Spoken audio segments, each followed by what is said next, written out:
Hello my dear friends, welcome to my YouTube channel socio for learners. और जैसा कि हम यूजीसी नेट एनटीए सोशोलॉजी की preparation कर रहे हैं इस वक्त, और हम यूनिट 3 पर हैं जिसमें सामाजिक संस्थाएं की श्रेणी में ये हमारा तीसरा लेक्चर है एंड लास्ट है। इसके बाद हम अपने नेक्स्ट चैप्टर पर जाएंगे। तो इससे पहले हमने जो है आदिम अर्थव्यवस्था वगैरह के बारे में पढ़ा है।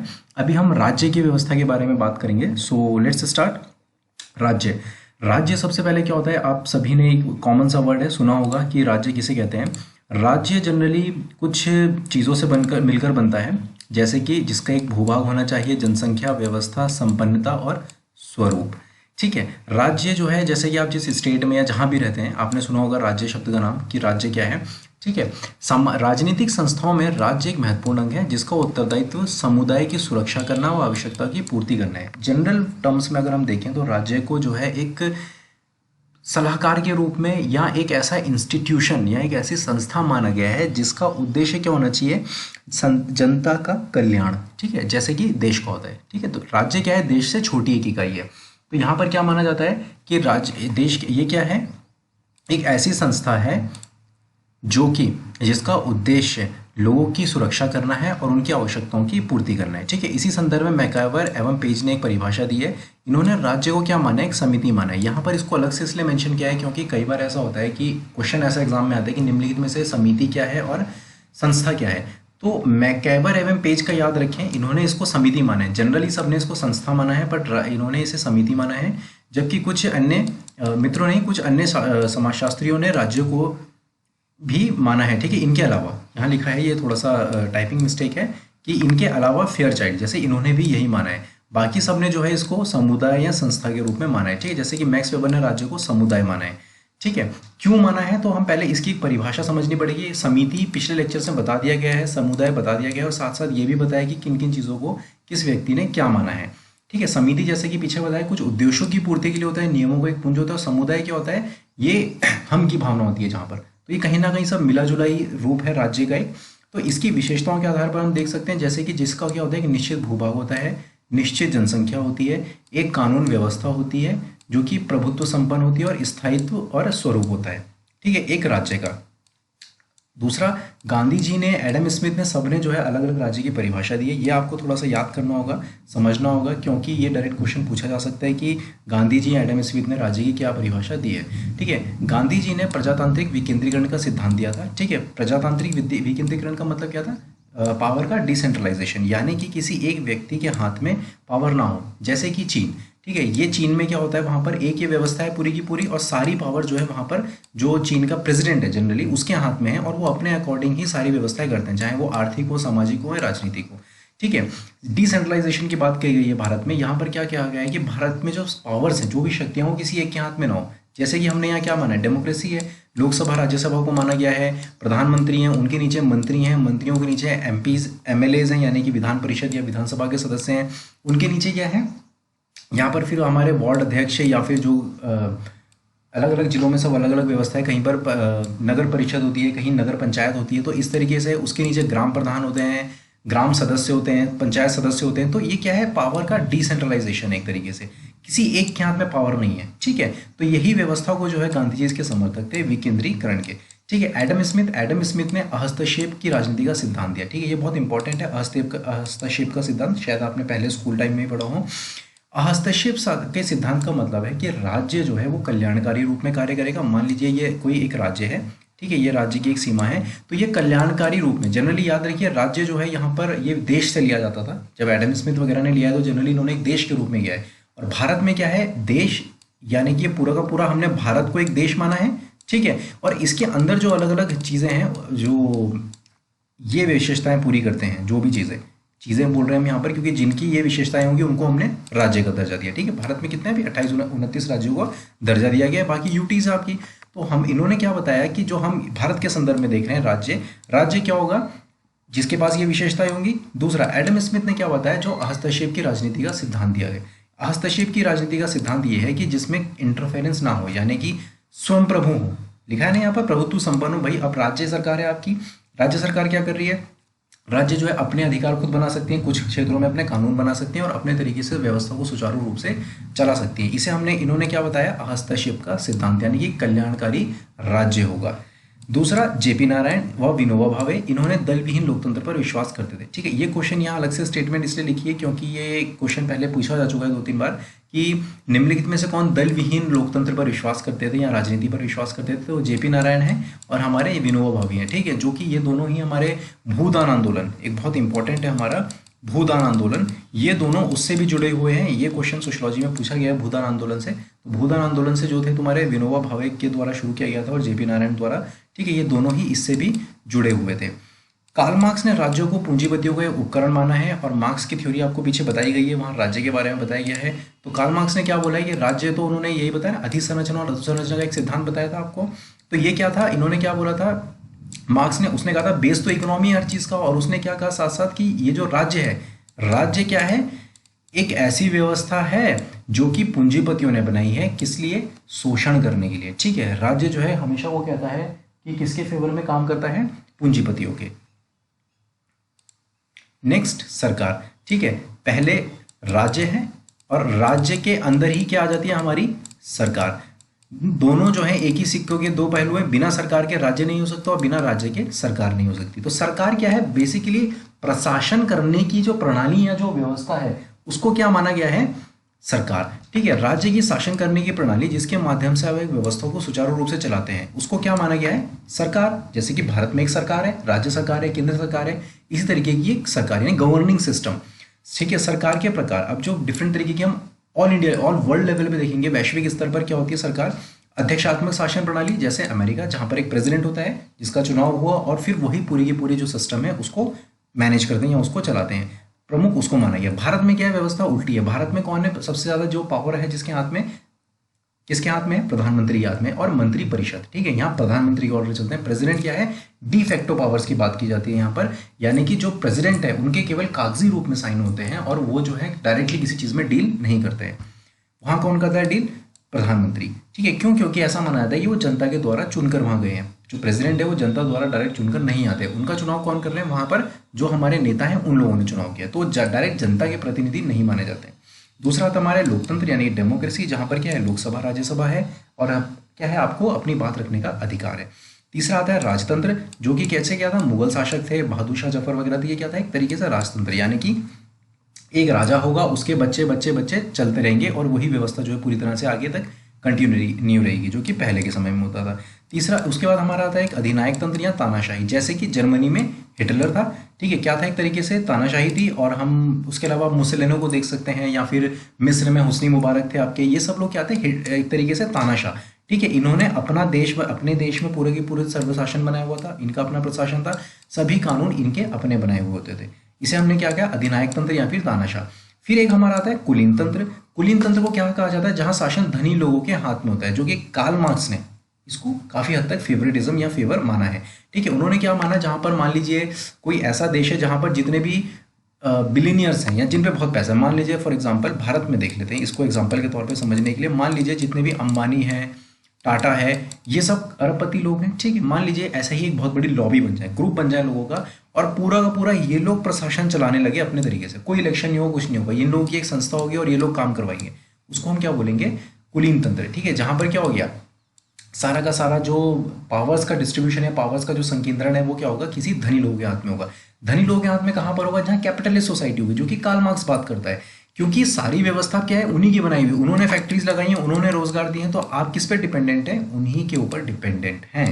ठीक है, उसके बाद आता है एक हमारा प्रजातंत्र, या जिसे हम संसदीय प्रणाली भी कहते हैं, जैसे कि भारत से संबंधित है, जिसमें संपूर्ण शक्ति कहाँ होती है, समाज के लोगों में निहित होती है, और जनता का जनता द्वारा शासन। किसने कहा है, हमारे अमेरिका के जो पहले प्रेसिडेंट थे उनके द्वारा ये कहा गया था, जनता का जनता द्वारा शासन। ठीक है, प्रजातंत्र जनरली यही माना गया है यहाँ पर कि प्रजातंत्र क्या होता है, जनता का जनता द्वारा शासन होता है। उसके बाद हमारा आता है सरकार के प्रकार। ठीक है, सरकार के जो है डिफरेंट तरीके के प्रकार होते हैं और समाजशास्त्रियों ने अलग अलग तौर पर इसकी व्यवस्था करी है। जैसे कि आपके मोंटेस्क्यू हैं, मोंटेस्क्यू ने क्या बताया, सरकार कितने तरीके की होती है, एक होती है गणतंत्र, राजतंत्र और वह निरंकुश। गणतंत्र जैसे कि जहां पर चुनाव किया जाता है, रिपब्लिक, जैसे भारत को कहता है रिपब्लिक जैसे हम भारत को ही बोलते हैं, या फिर चाइना को बोलते हैं रिपब्लिक ऑफ चाइना या रिपब्लिक ऑफ इंडिया, जनरली हम यहाँ डेमोक्रेसी शब्द का इस्तेमाल करते हैं। राज्यतंत्र, जहां पर राज्य की व्यवस्था होती है पूरी की पूरी। ठीक है, निरंकुश तंत्र, जो कि अभी ऊपर बताया तानाशाही, जैसे जर्मनी। रूसों ने राजतंत्र कुलीन तंत्र व प्रजातंत्र के बारे में बताया है। और लीकॉक ने लोकतंत्र और निरंकुश तंत्र बताया। इन्होंने क्या बोला है कि समाज में इतने ही तरीके की जो है व्यवस्था पाई जाती है। नेक्स्ट है हमारा राज्य। राज्य के बारे में कुछ राज्य हम पढ़ चुके हैं, उसके कुछ इंपॉर्टेंट पॉइंट्स हैं यहाँ पर, ठीक है, राज्य के बारे में। जैसे कि राज्य को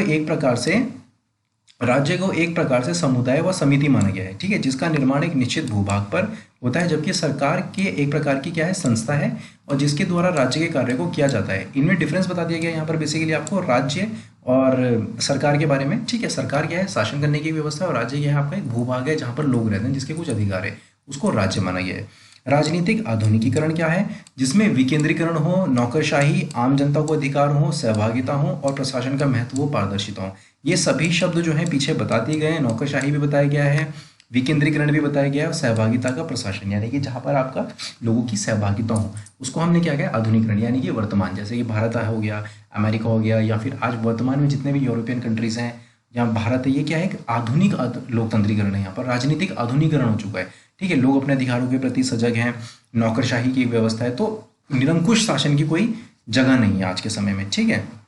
फिर हमारा एक राजनीतिक आधुनिकीकरण को एक ऐसा संस्थागत ढांचा माना गया है जो क्या होता है, अधिक लचीला होता है और शक्तिशाली होता है, और उसमें निरंकुशता या गलत मांगों को महत्व नहीं दिया जाता है, ठीक है। जो अब आधुनिक राजनीतिकरण है आज के डेट में, आप कहाँ हम कभी नहीं सुनते कि तानाशाही है वहाँ पर, एक्सेप्ट जैसे तालिबान वगैरह हो गया, जनरली वहाँ पर ऐसा मानते हैं हम कि तालिबान में, जैसे यहाँ पाकिस्तान में कुछ तरीके की तानाशाही है, बट वो प्रत्यक्ष नहीं है, अप्रत्यक्ष रूप से। प्रत्यक्ष रूप से वहाँ एक सरकार है, ठीक है, अप्रत्यक्ष रूप से क्या है क्या नहीं है, ये सिर्फ वहाँ के लोग जानते हैं और वहाँ का सिस्टम जानता है, हम जज नहीं कर सकते उसे, ठीक है। उसके बाद हमारा एक आता है कानून व रीति रिवाज, ठीक है। दोनों आपस में थोड़ा सा इंटरलिंक्ड है, इसलिए साथ साथ दिया गया है कानून व रीति रिवाज। देखो, समाज में व्यवस्था को जो होती है उसको बनाए रखने के लिए कुछ नियमों का पालन कराया जाता है, और नियमों का पालन कराया जाता है जिस तरीके से, या जो एक चार्टर बनाया जाएगा कि भाई आप ऐसा कर सकते हैं, इसके लिए ये दंड व्यवस्था होगी, उसको हमने क्या बोला है, कानून, ठीक है। आधुनिक समाजों में जिससे व्यवस्था को सुचारू रूप से चलाया जा सके उसको हमने क्या कहा है, कानून, और इसके लिए क्या होता है, दंड का भी प्रावधान होता है। कानून के लिए हमेशा कानून के साथ क्या होगा, दंड, कानून के साथ हमेशा दंड का प्रावधान किया जाता है। आप सड़क पर बिना हेलमेट के जाएंगे, आपका चालान हो जाएगा, आप ओवर स्पीड करेंगे तो आपका चालान हो जाएगा, तो वो क्या है, कानून का उल्लंघन एक तरीके से, ठीक है। इसके लिए क्या है, दंड की व्यवस्था, ताकि आप समाज के नॉर्म्स के हिसाब से चलें। समाज में कुछ कानूनों के निर्माण में रीति रिवाजों की भी मुख्य भूमिका होती है, ठीक है। अब हम यहाँ पर थोड़ा सा हटके सोचेंगे, ये तो मॉडर्न कानून हो गए, हेलमेट ना पहनना, कानून के पालन करना, किसी का खून ना करना, चोरी ना करना, इसके ऊपर जो दंड होते हैं तो एक सामान्य हो गए। कुछ एक जो हमारा समाज है, समाज से जुड़े हुए भी होते हैं, जैसे कि कुछ रीति रिवाज होते हैं हमारे, उनसे भी कानून बन जाते हैं। जैसे कि भारत में विवाह का होना, ठीक है, या सामाजिक पंचायतों को होना, ये भी क्या एक तरीके से कानूनी व्यवस्था है। आपने सुना होगा खाप पंचायत का नाम, या किसी जैसे जातीय पंचायतें होती हैं, तो यहाँ पर भी कुछ कानून होते हैं। अभी आप रेगुलर न्यूज़ में हम सुनते हैं कि कई बार क्या हो गया, पंचायत ने कोई निर्णय दे दिया, ठीक है, वो कोई इलेक्ट तो नहीं हुई है, गांव के प्रधान है, 4-5 लोग हैं, उन्होंने कुछ कानून बनाए हुए, सोशल नॉर्म्स है। जैसे कि किसी ने दूसरी जाति में विवाह कर लिया, दूसरे गांव में विवाह कर लिया, जैसे खाप पंचायत के आपने डिसीजन सुने होंगे, कई बार बहुत कंट्रोवर्सी में रहते हैं, ठीक है। तो किसी के भी हो सकते हैं, कोई भी जातीय पंचायत हो सकती है, जैसे पंजाब में उसे हरियाणा में उसे खाप कहा जाता है, तो अन्य जगहों पर अलग अलग नाम से ऐसी पंचायतें होती हैं जो कि कानून का पालन करती हैं। और वो बेसिकली उनका कानून का क्या है, आधुनिक कानून नहीं है, वो एक रीति रिवाज के आधार पर है कि परंपरा है, उनके ऐसा नहीं होता, तो किसी ने उसका उल्लंघन किया तो उसके लिए उन्होंने उसको दंड दे दिया, ठीक है। इसी आधार पर जैसे भारत में विवाह का होना, विवाह के लिए क्या है, जनरली आपको अपनी जाति में विवाह करना है, अपने समुदाय के व्यक्ति से विवाह करना है। अगर आपने किसी अन्य धर्म के व्यक्ति से किया तो आपको जो है कानून तो बाद में सजा देगा, पहले ही आपको जो समाज जो है, यानी कि जो परिवार के लोग हैं या पंचायत है ग्राम की, वो आपको जो है किसी न किसी प्रकार का दंड दे देगी। उसके बाद हम बात करते हैं लोक नीतियाँ, प्रथाएं, ये प्रथाएं नहीं, प्रथाएं और रूढ़िवादियाँ। ये क्या होता है, एक सामाजिक प्रतिमान होते हैं जिनका पालन मानव द्वारा किया जाता है और समाज में नियंत्रण और व्यवस्था को बनाने के लिए, ठीक है। नेक्स्ट हम देखते हैं लोक रीतियाँ। ये बहुत इंपॉर्टेंट टॉपिक है लोक रीतियाँ, ये अभी नए सिलेबस में जोड़ा गया है। लोक रीतियाँ, आचार और निषेध और प्रथा, ठीक है, ये बहुत इंपॉर्टेंट है, इनको बहुत ध्यान से समझने की कोशिश करें। ग्राहम समनर जो है, इनकी एक पुस्तक है, इनकी एक पुस्तक है फोल्क वेज। ये इस पुस्तक से जो है बहुत लाइमलाइट में है, अमेरिका के रहने वाले हैं। और जो हमारा न्यू सिलेबस है इसमें लोक रीतियाँ और मोर्स, जो टैबूज कस्टम्स हैं, इनको बहुत अच्छे से डिफाइन किया गया है।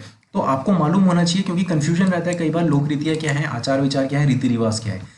तो समझते हैं इसको, शुरू करते हैं। लोक रीतियाँ यानी कि फोल्क वेज, अंग्रेजी में जिसे कहा गया है, यह क्या होता है, यह एक पीढ़ी से दूसरी पीढ़ी हस्तांतरित होती हैं, दैनिक जीवन के रीति रिवाज या परंपराएं हैं। ये एक प्रकार के सामाजिक मानदंड भी हैं। ठीक है, और अपेक्षाएं हैं कि हमें कैसा कार्य करना चाहिए, हमें समाज में कैसे रहना चाहिए। बहुत ध्यान से सुने, कंफ्यूजन ना क्रिएट हो आचार विचार, लोक रीतियां और जन रीतियों में। ठीक है, लोक रीतियां क्या है, ये एक तरीके से हमारी एक पीढ़ी से दूसरी पीढ़ी में हस्तांतरित होने वाली व्यवस्था है। जैसे कि एग्जाम्पल के तौर पे हमें समझें पोशाक की अवधारणा। ठीक है, भारतीय समाज के संदर्भ में देखें, भारत में समाज में महिलाओं को क्या कहा गया है, एक तरीके से साड़ी सूट पहनना, इस तरीके की व्यवस्था है। ये क्या है, एक पीढ़ी से दूसरी पीढ़ी हस्तांतरित हुआ है।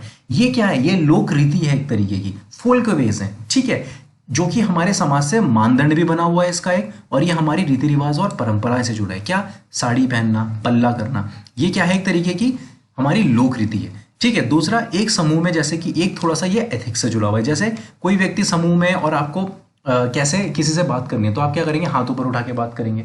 ये क्या है, ये भी एक लोक रीति है। या आप अपनी कुछ बात कहना चाहते हैं, आप अपने परिवार में बैठे हैं, तो आप ऐसा नहीं कि चिल्लाएंगे या अचानक से आके अपनी बात कहेंगे, तो एक व्यवस्था है उसके लिए। परिवार में जाएंगे, अपने माता पिता से बात करेंगे, अपने पिताजी जो होंगे उनसे परमिशन लेंगे, तब आप किसी चीज़ की बात करेंगे। इसको हम बोलते हैं फोल्क वेज। ठीक है, क्या है, एक पीढ़ी से दूसरी पीढ़ी जो इस तरीके की चीज़ें हस्तांतरित होती है, उन्हें हमने कहा लोक रीतियाँ। दूसरा एक हमारा आता है उसके बाद में आचार विचार, यानी कि जिसे हमने कहा है मोर्स।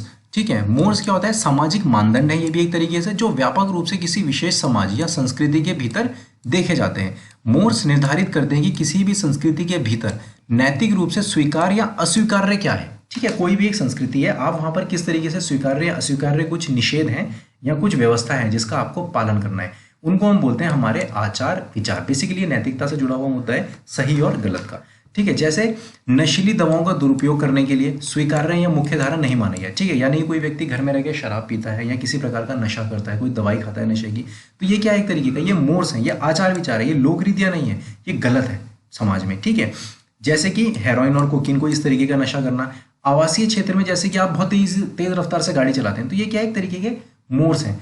समाज में इसको एक्सेप्ट नहीं किया गया। जैसे कि भारतीय समाज में क्या है, आज भी क्या माना जाता है, विवाह से पूर्व लड़का लड़की कम बात करें या किसी प्रकार के संबंध स्थापित ना करें। ये क्या है, हमारा आचार विचार, इससे जुड़ा हुआ है, सामाजिक मानदंड से जुड़ा है। इसको हमने क्या बोला है, मोर्स। ठीक है, लोक रीतियों की तुलना में ये क्या होता है, अत्यधिक कठोर होते हैं, आपको ये याद रखना है। ठीक है, लोक रीतियां जो है थोड़ा सा, एक तो परंपरा टाइप हो गई हमारी, और आचार विचार ये हमारे क्या हो गए, मोर्स जो हैं ये थोड़ा सा कठोर होते हैं, इनका पालन करना पड़ता है। क्यों, क्योंकि ये क्या है, हमारा थोड़ा सा सोसाइटी में जो है नॉर्म्स से बहुत ज्यादा जुड़ जाता है। ठीक है, फिर आता है हमारा निषेध, यानी कि टैबू। यह क्या होता है, मजबूत नकारात्मक मानदंड है। पहले यहां समझे, नकारात्मक यानी कि नेगेटिव मानदंड है। यह कतिपय व्यवहार का निषेध है जो इतना सख्त है कि इसका उल्लंघन करने पर अत्यधिक घृणा और यहां तक कि समूह या समाज से निष्कासन भी कर दिया जाता है। एग्जाम्पल के तौर पर समझे, अक्सर वर्जित के उल्लंघनकर्ताओं को उस समाज में रहने के लिए अयोग्य माना जाता है, जैसे किसी महिला या बच्चे के साथ किसी प्रकार की यौन हिंसा। ठीक है, अब इसको समझें, ये क्या है, इसका मतलब मान लीजिए किसी व्यक्ति ने किसी महिला के साथ में किसी प्रकार की यौन हिंसा करी। ठीक है, छेड़छाड़ से बढ़कर यौन हिंसा करी। ठीक है, तो अब क्या हो गया, वो व्यक्ति का समाज में बाइकॉट, उसके पूरे परिवार का बाइकॉट। जैसे कि अभी आपने सुना है निर्भया कांड, सभी लोग उसके अभिज्ञ हैं इस निर्भया कांड से, जो दिल्ली में हुआ था काफी साल पहले। ठीक है, तो क्या हुआ, एक सामाजिक बहिष्कार हुआ, उन व्यक्तियों का भी हुआ, उसके परिवार का भी हुआ। तो ये क्या था, निषेध है। भारतीय समाज में या हर समाज में कुछ निषेध होते हैं कि भाई ये नहीं होना चाहिए, और ये हुआ तो आपको इसके लिए क्या कर दिया जाएगा, समाज से बाहर कर दिया जाएगा। क्या है, एक तरीके का मानदंड है, आपको इसको फॉलो करना है हमेशा। ठीक है, क्या होता है इसमें, अत्यधिक घृणा होती है जिसने गलती करी है, और आपको समाज से बाहर कर दिया जाएगा। जैसे कि आपने यौन हिंसा का बताया, जैसे कि निर्भया केस में हुआ था। ठीक है, तो क्या क्या उनका जो परिवार था उनका भी पूरी तरह से बाइकआउट कर दिया गया, यानी कि उनको निकाल दिया गया समाज से, और जो व्यक्ति थे उन्हें भी। ठीक है, इसी तरह से जैसे कि किसी ने विवाह पूर्व, कोई महिला है, कोई लड़की है, विवाह पूर्व जैसे किसी के संतान प्राप्ति हो जाती है किसी को, तो यह क्या माना गया है, एक तरीके से निषेध। तो उस महिला का, उस व्यक्ति का, तो ये क्या माना जाता है, उनका भी एक तरीके से पूरी तरह से निराकरण कर दिया जाता है समाज से, यानी कि उनको भी घृणा की दृष्टि से देखा जाता है और दूर कर दिया जाता है समाज से। ठीक है, तो ये इस तरीके क्या है, कुछ निषेध है। जैसे कि कोई बहन भाई है, ठीक है, या आपस में ही परिवार में किसी ने विवाह कर लिया, होता है कहीं केस में आपको पता चला कि कोई बहन भाई थे अपने का बहुत क्लोज रिश्तेदारी में, जैसे कि नातेदारी में थे या परिवार के थे, आपस में विवाह कर लिया।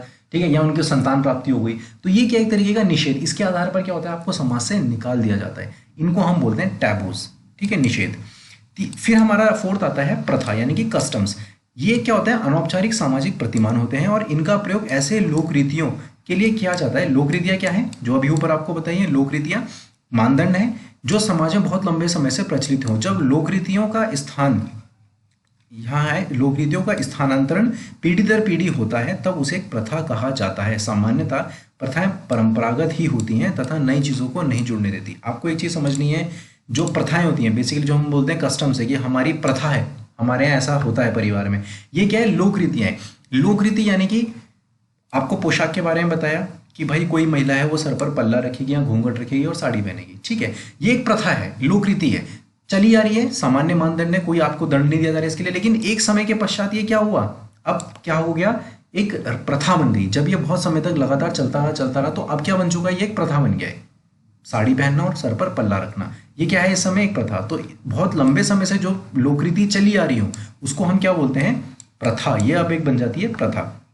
सामान्य प्रथाएं परंपरागत ही होती हैं, और प्रथा क्या होती है हमारी, परंपरागत, जैसे कि ये है, यहाँ पर बताया एक पीढ़ी से दूसरी पीढ़ी हस्तांतरित होती है, यही हमारी क्या हो गई, प्रथा बन गई। जैसे पिताजी के साथ बहस न करना एक तरीके की लोक रीति है, बट ये अब क्या बन गई, एक प्रथा बन चुकी है कि भाई बड़ों का आप आदर करते हैं उसी संदर्भ में, ठीक है। जैसे कि भारत में महिला का पल्ला रखना या सिंदूर लगाना, ये क्या है, एक तरीके की प्रथा है यहाँ पर, कि ये प्रथा है, लोक रीति से अब ये प्रथा बन चुकी है, लंबे समय तक चलती रहती है जो चीज़, उसे हम बोलते हैं प्रथा।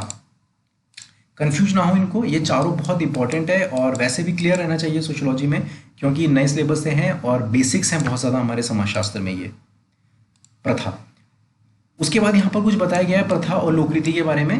प्रथा क्या होता है, अधिक स्थायी एवं शक्तिशाली होती है, वहीं लोकरीति क्या होती है, कम स्थायी एवं कम शक्तिशाली। जैसे पीछे बताया गया, समूह के विश्वासों पर आधारित जो प्रथा होती है समूह के विश्वासों पर आधारित होती है, और जो लोकरीतियाँ होती है वो समूह की आदतों से संबंधित होती है, ठीक है। प्रथा लोकरीति व विकसित होने का अगला चरण है। प्रथा क्या होती है, लोकरीति जब विकसित हो जाती है तो अगला चरण है, और लोकरीतियाँ क्या है, सामूहिक व्यवहार का पहला चरण। यानी कि अभी कोई नई चीज़ आपने डेवलप करी अपने समाज में, अपने परिवार में, तो फिर उसको क्या मान लिया गया है, उसको प्रथा मान लिया गया है। नेक्स्ट है हमारा शिक्षा। दुर्खिम के अनुसार एक वयस्क पीढ़ी द्वारा अपने आने वाली पीढ़ी को कुछ सिखाना, जो कि अभी अपने वयस्क जीवन के लिए तैयार नहीं होते हैं, उसको हम क्या बोलते हैं, शिक्षा। यानी कि आप जो है शिक्षा के माध्यम से ही हम अपने व्यक्ति का समाजीकरण होता है और उसी के द्वारा आप जो है नई चीज़ों को प्राप्त कर पाते हैं, उसे हमने बोला है सामाजिक परिस्थिति से जुड़ा हुआ, ये परिस्थिति और अधिकारों से, इसको हम क्या बोलते हैं, शिक्षा, ठीक है। शिक्षा का जो है यहाँ पर थोड़ा सा हम शॉर्ट में ही बताएंगे एजुकेशन से रिलेट करके।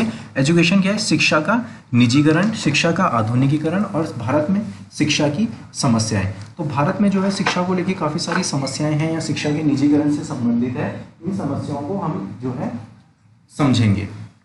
जैसे कि शिक्षा से होने वाले उसके लाभ और शिक्षा के राजनीतिक विकास, सामाजिक नियंत्रण, ठीक है, शिक्षा का निजीकरण, आधुनिकीकरण और भारत में शिक्षा की समस्याएं,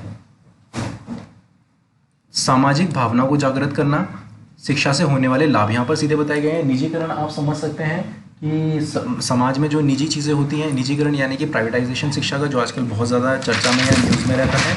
उसके बाद हमारा आता है शिक्षा का आधुनिकीकरण। आधुनिकीकरण यानी कि जो आजकल एक मॉडर्न शिक्षा है जिसे हम प्राप्त कर रहे हैं। फिर एक आता है हमारा भारत में शिक्षा की समस्याएं, ठीक है। शिक्षा को लेके जो है आजकल प्राइवेटाइजेशन हो गया है और इस प्राइवेटाइजेशन की वजह से काफ़ी सारी प्रॉब्लम्स को फेस करना पड़ रहा है जनता को। शिक्षा से होने वाले लाभ, सामाजिक विरासत का संरक्षण, ठीक है। जो शिक्षा होती है इससे हमारा क्या होता है, हमारी जो विरासत है उसे हम प्राप्त कर रहे हैं, संरक्षण होता है। सामाजिक भावना को जागृत करना, ठीक है। राजनीतिक विकास प्राप्त करना, आर्थिक विकास, नियंत्रण, परिवर्तनों को बढ़ावा देना, सामाजिक सुधार और बालक का समाजीकरण। ये बेसिकली कुछ चीज़ें जो पॉइंट जोड़े गए हैं, शिक्षा से हमारे क्या लाभ होते हैं, क्या नुकसान होता है और क्या फायदे होते हैं। नेक्स्ट हम देखते हैं धर्म। मनुष्य को धर्म जो है भारत में जो है बहुत ज़्यादा कॉम्प्लेक्स है, बहुत ज़्यादा घुमा फिरा के इसको समझा जाता है। और रिलीजन को आप केवल पूजा पाठ करने से ना समझें, ये हमारी आदतों में शामिल एक चीज़ है, ठीक है। हमारी सामाजिक, धार्मिक, राजनीतिक व्यवस्था से धर्म पूरी तरह से जड़ा हुआ है। तो मनुष्य का जो ईश्वर से संबंध है, जनरली हम इसको धर्म के रूप में मानते हैं। मनुष्य का ईश्वर से एक संबंध है अलौकिक शक्तियों से, उसे हमने धर्म माना है। धर्म को अलौकिकता से जोड़ा जाता है। अलौकिकता यानी कि जिसका कोई लॉजिक नहीं है, ठीक है। जो ये अलौकिकता है इसका कोई लॉजिक नहीं होता है। और यह मानव की भावनाओं, श्रद्धा, पवित्रता, अपवित्रता से जुड़ा हुआ है। ठीक है, मानव की जो पवित्रता अपवित्रता होती है, धर्म हमारा जनरली उसी से हम इसको जोड़कर देखते हैं। धर्म में भौतिक सामग्रियों एवं प्रतीकों के माध्यम से श्रद्धा, पवित्रता को विभाजित किया जाता है। इसमें कुछ निषेधों का पालन किया जाता है, जैसे क्या करना चाहिए क्या नहीं। धर्म में यही होता है जनरली, आपको किस तरीके की पूजा पाठ करनी है, कब पूजा करनी है, कब नहीं करनी है, यही देखा जाता है। जो यहाँ इंपॉर्टेंट है वो ये है कि कुछ लोगों ने जो है धर्म को लेकर अलग अलग परिभाषाएं दी हैं, हमें वो समझना है। टाइलर ने जो है, ये बहुत इंपॉर्टेंट है, टाइलर का प्रकृतिवाद का सिद्धांत है, इन्होंने आत्मवाद का सिद्धांत है। इन्होंने जो है आत्मा के आधार पर धर्म की व्याख्या करी है कि जो हमारे मानव के शरीर में आत्माएं होती हैं उसके आधार पर इन्होंने धर्म से जोड़ा है। शारीरिक आत्मा और स्वतंत्र आत्मा। शारीरिक आत्मा जो हमारे शरीर में है, और स्वतंत्र आत्मा जैसे कि जब हम सो जाते हैं, और इनका ये मानना है जो हम सपने देखते हैं वो जनरली इन्होंने कहा वो हमारी आत्माएं ही होती हैं। फिर आता है मानवतावादी सिद्धांत। इस सिद्धांत का प्रतिपादन मैरेट एवं पीयूष ने किया है, जिसमें अलौकिक शक्तियों को टैबू का वर्णन किया गया है। इसमें क्या माना गया है कि अलौकिक शक्तियां होती हैं कुछ हमारी, और इनसे ही टैबू यानी कि जो कि जिनके बारे में हम बात नहीं करना चाहते हैं। ठीक है, अलौकिक शक्ति एक प्रकार से जैसे कि कोई दानव है या कोई दैत्य है, इस तरीके की शक्तियों से जोड़ा गया है। प्रकृतिवाद का सिद्धांत मैक्स मूलर ने दिया है, ये बहुत फेमस है, जनरली आपको टाइलर और मैक्स मूलर का सिद्धांत याद रखना है। मैक्स मूलर ने धर्म की उत्पत्ति के लिए प्राकृतिक शक्तियों को माना है। जैसे कि इस वक्त शायद आप वीडियो में आपको कुछ आवाज़ सुनाई दे रही हो, तो ये आंधी तूफान चल रहा है, तो यही क्या है, इसी को उन्होंने क्या माना है, प्रकृतिवाद का सिद्धांत माना है। ठीक है, कि क्या माना है कि जो धर्म की उत्पत्ति है प्राकृतिक शक्तियां, यानी कि आंधी तूफान, तो व्यक्ति क्या हुआ, इनसे डर गया और इनकी पूजा करने लगा। जैसे कि अभी आपको शायद आवाज़ आ रही हो यहाँ पर कि बहुत तेज़ हवा चल रही है, आंधी चल रही है, तो मानव ने क्या करा, वो इनसे डर गया, इनके आगे नतमस्तक हो गया, इनकी पूजा पाठ करने लगा, और इसी को उसने किससे जोड़ा है, धर्म से जोड़ा है। ठीक है, यही क्या है हमारे प्राकृतिक शक्तियों का सिद्धांत, प्रकृति के आधार पर, जहां पर व्यक्ति इसका कंट्रोल नहीं है, क्योंकि नेचर पर हमारा अभी जो आंधी चल रही है, हवा चल रही है, इस पर व्यक्ति का कंट्रोल नहीं है, तो ये कहीं ना कहीं क्या है, ईश्वर से। आज भी हम क्या बोलते हैं, हे भगवान ये रुक जाए, कोई से नुकसान ना हो, तो ये कहीं ना कहीं क्या है, धर्म से हम इसको जोड़ते हैं। भारत में तो जो सनातन धर्म है वो प्रकृति से ही जोड़ा गया है। ठीक है, उसके बाद आता है हमारा टोटमवाद का सिद्धांत, जो कि दुर्खिम द्वारा, दुर्खिम ने अपने सिद्धांत में, पीछे दुर्खिम का जब बताया गया है तो वहाँ पूरी तरह से पिछले लेक्चर में बताया गया है, पहले जिन्होंने नहीं देखा है वो वहाँ देख लें। टोटमवाद का सिद्धांत है, टोटम क्या है, जनरली किसी भी, इन्होंने जो जनजाति का अध्ययन किया बताया कि धर्म की उत्पत्ति वहाँ से मानी है। किसी भी समाज का एक टोटम होता है जहाँ से वो व्यक्ति, पूरा समूह अपनी उत्पत्ति मानता है। ठीक है, उसी को दुर्खिम ने टोटम कहा है, और यहीं से वो उसकी पूजा पाठ करता है, उसको पवित्र मानता है। यही टोटमवाद का सिद्धांत है। मार्क्स ने धर्म का जो सिद्धांत दिया है, उसने जो है धर्म को एक नशे की तरह माना है। कार्ल मार्क्स का ये मानना है कि धर्म क्या है, एक तरह से समाज को उत्कर्ष पर नहीं ले जाता है। ठीक है, तो कार्ल मार्क्स की एक स्टेटमेंट है जिसमें कार्ल मार्क्स कहते हैं कि यदि समाज को उत्कर्ष पर पहुंचाना है तो हमें इस धर्म का खंडन करना होगा, इस धर्म को समाप्त करना होगा। और उन्होंने धर्म को क्या माना है, धर्म को कार्ल मार्क्स ने अफीम माना है, यानी कि एक तरीके का नशा है, अफीम है, जिसमें क्या कर रहा है व्यक्ति, इसके नशे में चला जाता है और वो सब कुछ भूल जाता है, अपनी सुध बुध। ठीक है, अगर वो काम नहीं कर रहा है तो वो ईश्वर को दोष देता है। भारत में क्या है, किस्मत में जो होगा मिल जाएगा, पूजा पाठ करो सब मिल जाएगा। तो यहाँ पर इसको किससे जोड़ा गया है, जैसे कि कार्ल मार्क्स ने धर्म को क्या माना है, एक तरीके से अफीम माना है, कि आप अगर धर्म के अंदर खो जाते हैं तो आप फिर आगे नहीं बढ़ पाते। ठीक है, मैक्स वेबर ने धर्म को आर्थिक रूप से परिभाषित किया है, जैसे कि आपको पीछे मैक्स वेबर के बारे में बताया गया है।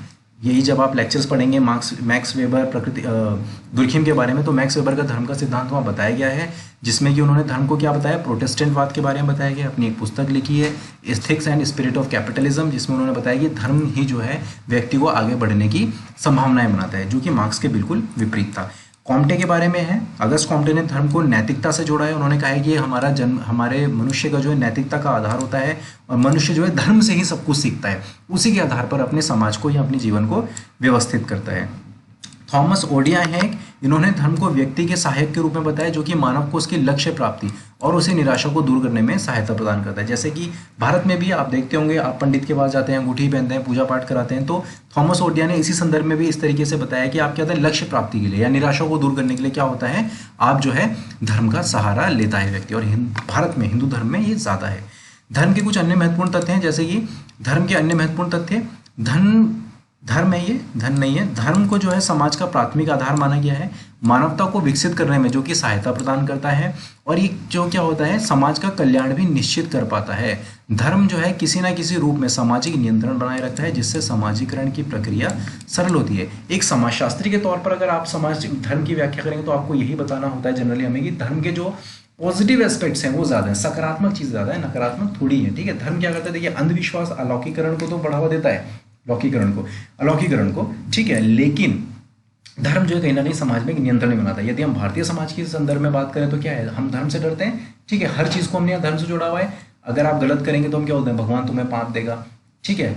तुम राजा की जो प्रजा है उसको भी हमने धर्म से जोड़ा गया है कि राजा अगर जो है अपनी प्रजा का सही से पालन नहीं करेगा तो क्या है, ये उसका धर्म है पालन करना, ठीक है, और नहीं करेगा तो उसको दंड मिलेगा। आप गलत काम करेंगे तो आप नर्क में जाएंगे, अच्छे काम करने चाहिए, चोरी नहीं करनी चाहिए। तो भारत में क्या है, ये पूरी तरह से धर्म को सामाजिकरण की प्रक्रिया से है, ठीक है। अगर धर्म का डर ना हो तो शायद व्यक्ति बहुत कुछ कर जाए। यहाँ पर ये लेक्चर हमारा एंड हो जाते हैं पूरे के पूरे। आई होप ये वीडियोस आपको पसंद आए होंगे। इस वीडियो में लेक्चर में थोड़ा सा डिस्टर्बेंस हो गया था, उसके लिए सॉरी। एंड आप कोशिश करें समझने की वीडियोस को अच्छे से, जिन्होंने नहीं देखा है वो पुरानी वीडियोस को भी देखें। आई होप ये लेक्चर्स आपको पसंद आए होंगे। वीडियोज़ को लाइक करें, शेयर करें, अपने फ्रेंड्स में भी बताएँ, लिंक शेयर करें। Thank you and have a nice day.